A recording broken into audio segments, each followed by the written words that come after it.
welcome to my show. I'm Barrie-Louise Switzen. The program is called The Woman's Connection. The Woman's Connection is about people who've had challenges and obstacles in their lives, but more important, what they've done about it. Have you ever been approached by somebody on the street passing out pamphlets called Jews for Jesus? Or somebody taking a survey? Or even the ones with their hair shaved and walking around in white robes, and you wonder what it's all about? Well, my guests today are going to let us know what is going on with these individuals.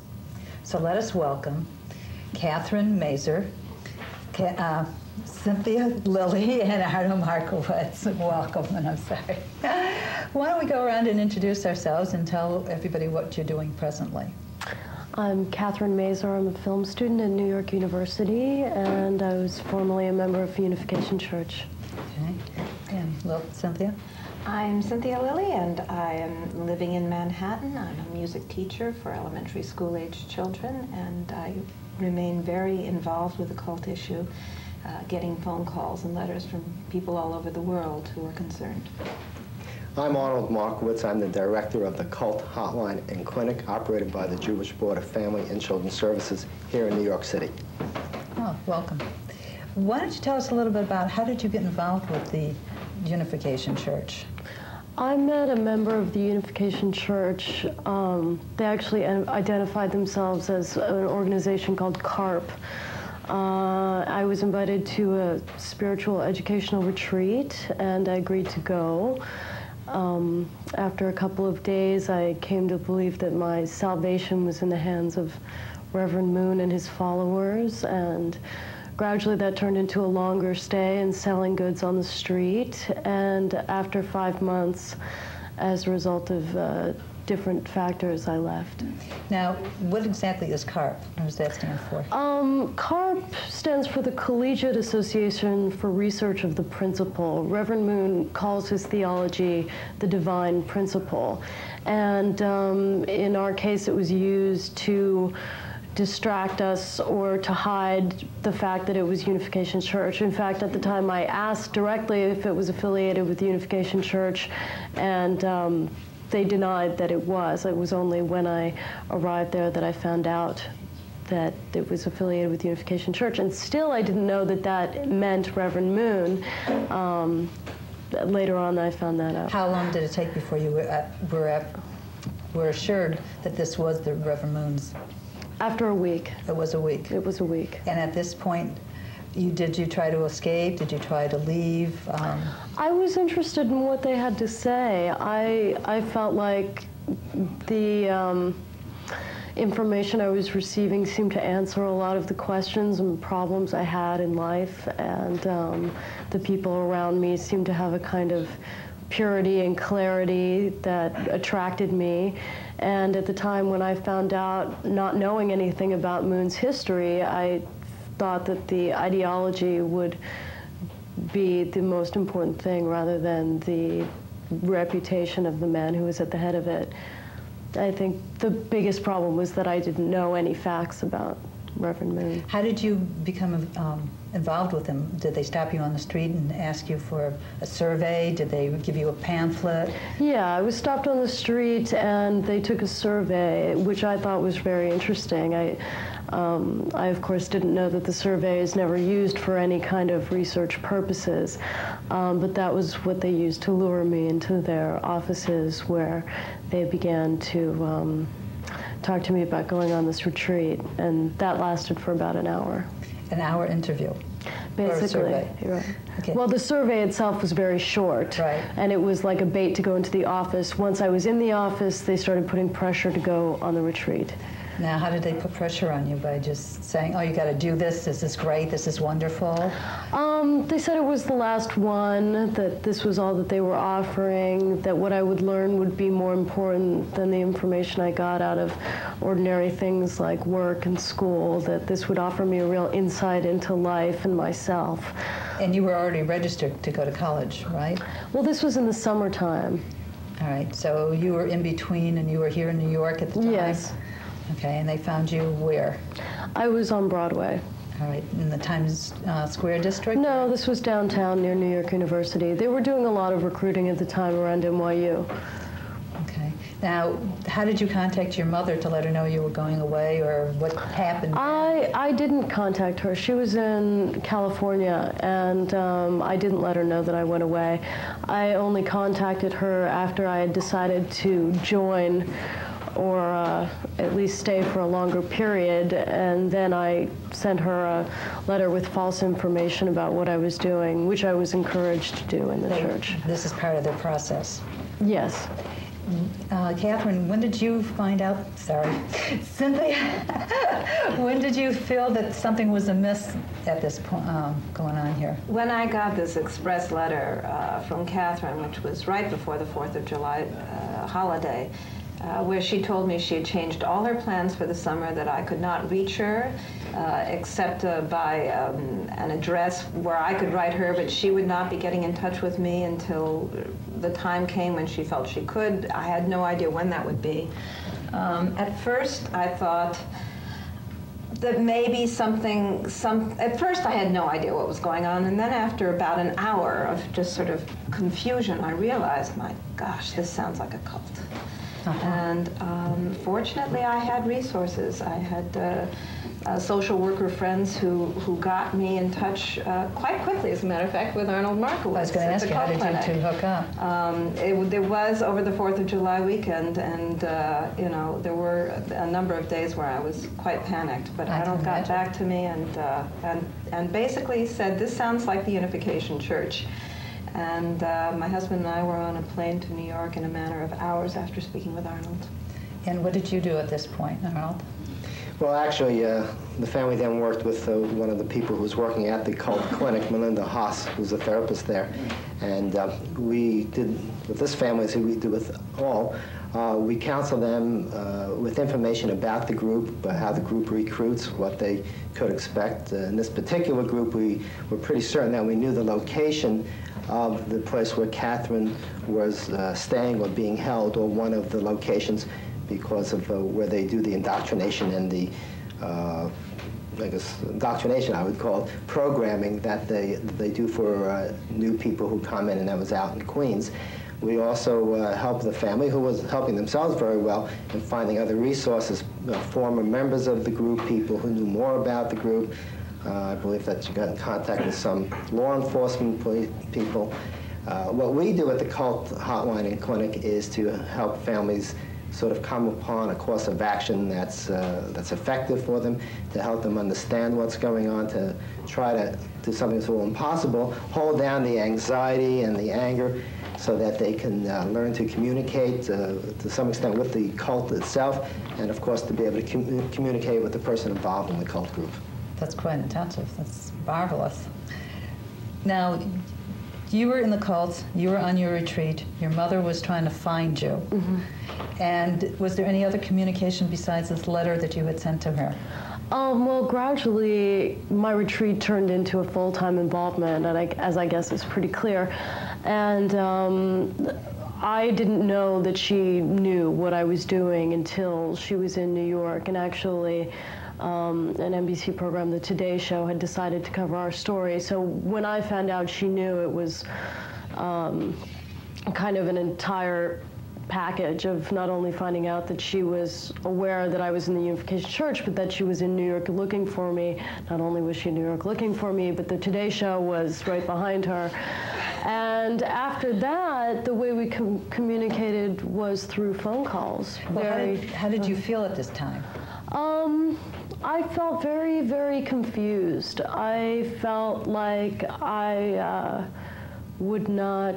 felt like my chances of happiness were wrapped up in my dedication to Reverend Moon. And what was your feelings towards your family? Well, my feelings towards my family were that they were misguided by evil.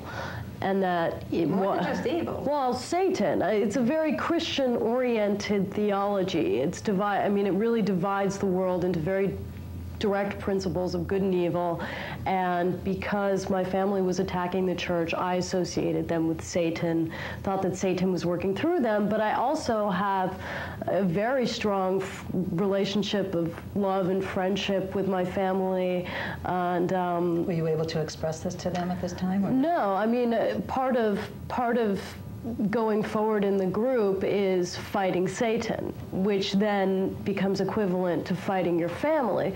So I was sort of, I think what was creating a great conflict in me was an obligation to fight my family and a natural internal obligation to respond to them. But the way that came out over the phone was a lot of screaming. And this is, how did you feel at this point? Terrible, terrible. Even though I knew that this was typical, I had made it my business to do as much research as possible about cults in general and about the Unification Church in particular. And I knew what to expect pretty much, but there is nothing quite so horrifying as to have your own child screaming at you, making all sorts of accusations that may have this much grain of truth in it, blowing it all up out of proportion. She clearly was not speaking for herself. She was clearly programmed to feel this way and speak this way, and it is a terribly, terribly difficult thing for a parent to go through. Basically, I knew that she saw me as satanic. What an awful thing to happen. And I don't want to go too much into detail, but before the phone calls, there was always a coaching process where we would discuss exactly what would be said, and where we were guided to accuse our parents of evil and to exactly how to deal with them so they would not be able to affect us. Now, you were also very fortunate to have the Today Show part of your... I was miraculously fortunate. This sort of thing never happens. But I happened to have a friend who was a producer for the Today Show, and the Today Show, through her, expressed interest in our story. And so they followed my family around with cameras as we became educated and ultimately as we found Catherine. Okay, so Arnold, you played a part in educating everybody at this point with the Today Show and the crew going in and guiding them? Well, we didn't work with the Today Show, but we did work with the family, and say Melinda worked with the family in terms of all the information that we had. In fact, I would say that we were quite concerned that this may backfire, and it's a credit to the Today Show, because in the past, when people have threatened or used publicity, it only lasts for about a minute, and Unification Church and other cult groups sort of can tolerate that negative publicity for a day or so. But the fact that the Today Show hung in there with him and did play the show on the air was very, very effective and actually very impressive. But we were actually concerned, at least I was concerned, that it could backfire as it has in other cases. So you were very fortunate, because then it really moved everything forward, and they became a little nervous, would you say? Very nervous. I mean, I had not been able to talk with Catherine for 2 months before the Today Show aired, and once it aired, the bottom fell out. I mean, Catherine was on the phone. We spoke before it aired. That's right, briefly before it aired. But not before they came to shoot it. Right, but there was a long silence also right before it aired. Anyway, and Catherine came home in 3 days, which How did you feel at this point when they said you can go? What did you think? Well, it wasn't quite so straightforward. I had been, by the time the Today Show aired, I was in a constant state of fear and panic, partially from the pressure from having to sell so much. What were you selling? We were selling, these very cheap pictures of kitty cats and Jesus on the street, supposedly under the auspices of a student group, and that was a major, major part of what we did. And then I was also completely freaked by very conflicting definitions of what was good and what was evil. By the time the Today Show aired, I was, like I said, pretty much in a constant state of fear and very close to leaving myself. And then that, with the political pressure, I guess it wasn't so much that they said you can go. I was actually, they did everything they could to try and make me stay, but there was a certain point where I think the political pressure got too much, and they encouraged me not to leave, but to speak with my family and to make the decision alone. And that was when I responded and agreed to go home. But I think we have to add, it was the first time that you were able to speak with us without a member of the Unification Church right next to you. Yeah, as I said, that was... Very first time. Yeah, as I said, that was the first time that I was actually encouraged to speak with my parents alone. Now, normally you travel with somebody else, one person or two people, wherever you go out. When you go out to sell, gradually you go alone. I think when they feel you're sufficiently tied to them. And it's all brainwashing, mind control, and all this with the fear. Are you unusual in the fact that you were fearful, or you weren't able to talk to anybody else in the group? One of the tenets of being a member in the church is to have very little social contact with other members. I think in general, people go through tremendous fear and tremendous anxiety, and I don't know if, I think it varies person to person exactly what kind, but the pressure is such that it's almost impossible to not be going through some very difficult emotional reactions. Would you say, what is the profile, would you say, of the people that are in the cult? Or Arnold, you can say, either one of you can answer it really, because from what you we had a variety of people. I think in general, the one criteria I think that we all met was that we had questions about ourselves and our lives. We had scientists, we had artists, we had students, we had people who were out of school. Mostly, the CARP was oriented towards young people, so mostly we were in a young age group. But basically, we ran the gamut. I think that is pretty usual. You're talking about young people, young adults, who are struggling with issues of young adult life and the meaning of life, and gaining a sense of purpose, having a sense of community, wanting to express their ideals and to find their values, religious, political, sexual, all those pressures that come to bear very heavily, in the late adolescent, early 20-something years. And these groups move in promising the ideal situation. Now, do they have to be 18 and over, or they're 17? What is the age that they really start targeting people? Well, when I first got involved in doing this work, there were many people who were high school age were getting recruited. But the cult groups found out that you get into the biggest trouble if they're under 18 years old. Parents have a lot more control and options, and there are legal issues that they really can't counteract. I think they have found that they can be just as effective in attracting people who are college age, 18 to 24 years old, which is their primary target. In the last few years, they've really moved on, and they attract people in their late 20s and even their early 30s, depending on the group. But we do see more of the older, mid-20, young 20s going in these days, as opposed to the teenagers many years ago. What do you say is the shift in going from the teenage years to the 20s? They're more gullible, they're out of college, they're not controlled, they're what? Well, the different groups have different agendas. I mean, oftentimes you have people who have more assets. With very young people, you can put them out on the street and doing what Catherine was doing, what they call fundraising. And sometimes that particular group has vans that crisscross the country, that you can be put in a van and go across the country and spend, I guess, months at a time fundraising, as they call it, and selling these various objects, anything from flowers to the little products that Catherine was describing. Other groups prefer to recruit those people who are working, who have money, who are a little more successful, and just charge more handsomely for their what they call their workshops or their programs or retreats. So in other words, people come into the cult and pay to be part of this? Sure. And if you have assets or an inheritance, I mean, you're welcome or encouraged to make a contribution. In some groups, one group in particular around the New York area, people who own homes. If you own homes, which is, sort of implies an older population, you're encouraged, or if you're really committed, you sign the home over to the group. Because after all, the group is going to, make arrangements for your perfect life and your salvation. So all those assets should go to the group.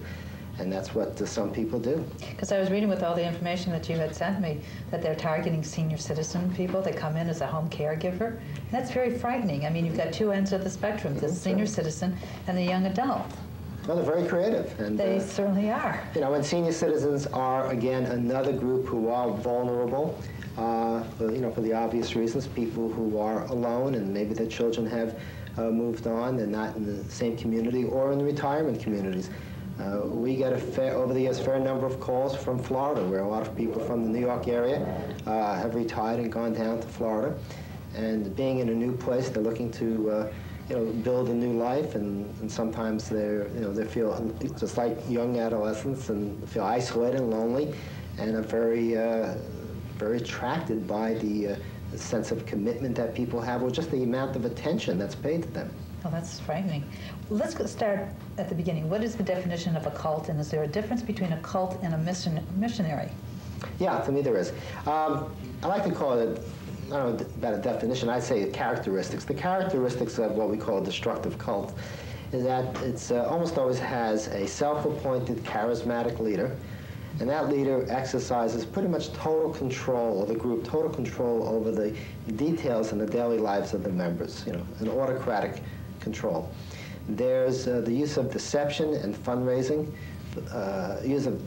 deception for fundraising and for recruiting people, and a lot of manipulation. I think the little example of selling these items for a group which is not named as the Unification Church, and it was a way of deceiving people that either they believe they're selling this product for a youth group or some other church or something like that. So that's the deception.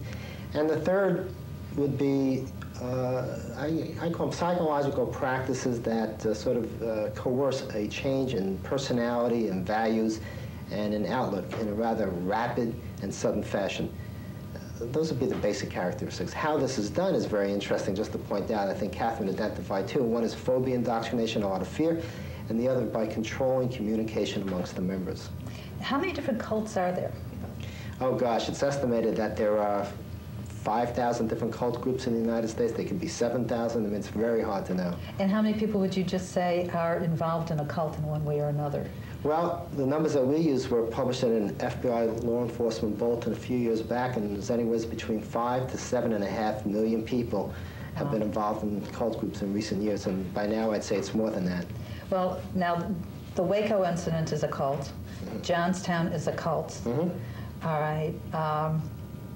The Jehovah's Witnesses is a cult? No, I personally don't call them a cult. I would say that they're a missionary group. I know a lot of people do, particularly mainline Christian groups, or some mainline Christian groups, feel that they're a cult, but that's because of their theological differences. Okay. And I think the description that I gave really focuses on what they do, kind of on their behavior, the deception, the lying, the cheating, the severing of ties to family. What about the Jews for Jesus? I'd say that they're a missionary group. They're a missionary group. Yeah. Although people point out that they're deceptive, and they are deceptive in that they claim to be Jewish, they claim to be the fulfillment of Judaism, but in fact they deny all of rabbinical Judaism. But they call themselves Jews for Jesus. Okay. The Unification Church claims to be Christian as well, and it's all a question of definition, but that also is another kind of deception. Catherine, how do you feel these days since you've been out? You've been out for a while now. Wow, that's a pretty broad question. I guess I'll answer that by just describing, I mean, I just feel lucky to have my life back to myself. I feel lucky to be able to struggle with the questions I have on my own. And I know we're near the end of the show, and I guess I just... Well, I was going to say, what advice would you give to people? Yeah, I was just going to say, the best advice, I think, is to always question if someone offers you something that seems too good to be true. If someone is offering you any kind of an absolute happiness or even a perfect product, I would say look into, read articles about that individual or person who's or a group that's offering you something. Ask other people. Do they give you enough time to do this? If you're approached by someone who tells you that there isn't time to look into it, that's a pretty good indication that they're trying to deceive you, because with time, that's when you get to catch questionable aspects of what's being offered to you. Cynthia, any advice? Well, first of all, I think every single campus, both high school and college and university campus, should have cult awareness teaching for their students. There is no excuse for somebody like Catherine not knowing what to watch out for. If she had had that information ahead of time, at least she would have had a running chance. As it was, she didn't. And this is a terribly important thing to have happen. Thank you. Arnold, do you have any advice? Well, just to back that up, I'd say on the prevention end, I think education is very important, as you just mentioned, Cynthia mentioned. I think we have to put more resources in not only in prevention, but in treatment and helping people. There are very, very few programs like the Cult Clinic. In fact, we're the only one on the East Coast, and there's like a part-time person someplace on the West Coast, and then there's a few individuals scattered between, and it's just not enough to meet the numbers of people getting involved. Now, if somebody wanted to get a hold of the cult hotline, yes, what's the phone number? 212-632-4640. Okay, you want to repeat it? Sure. 212-632-4640. Okay, great. I'd like to add also, if there's a minute, just for people who do know family members or friends who are involved in a cult, always stay in touch with that person. Never give up hope that they'll come out. Your relationship with them has an effect. Well, It's very important to not give up. Because I feel sorry for the parents who've never located their children. They've gone into a cult, or they've gone traveling around the world, and they have no idea where they are. And it's like, what happened to my child? And they would never hear from them again. It's like having a missing in action relative. You just don't know what to think or what to believe. Well, I want to thank everybody for joining me today, and this has been most informative, and I'm sure the audience will find it informative too. Thank you also for joining us, and if you have any questions or any concerns about the cult hotline, it's 212-632-4640, and I'm Barrie Switzen, and this is the Women's Connection. And I'd like to hear from you. It's because of people like you that keep people like me on the air. And please write me, The Women's Connection, Ansonia Station, 918, New York, New York, 10023.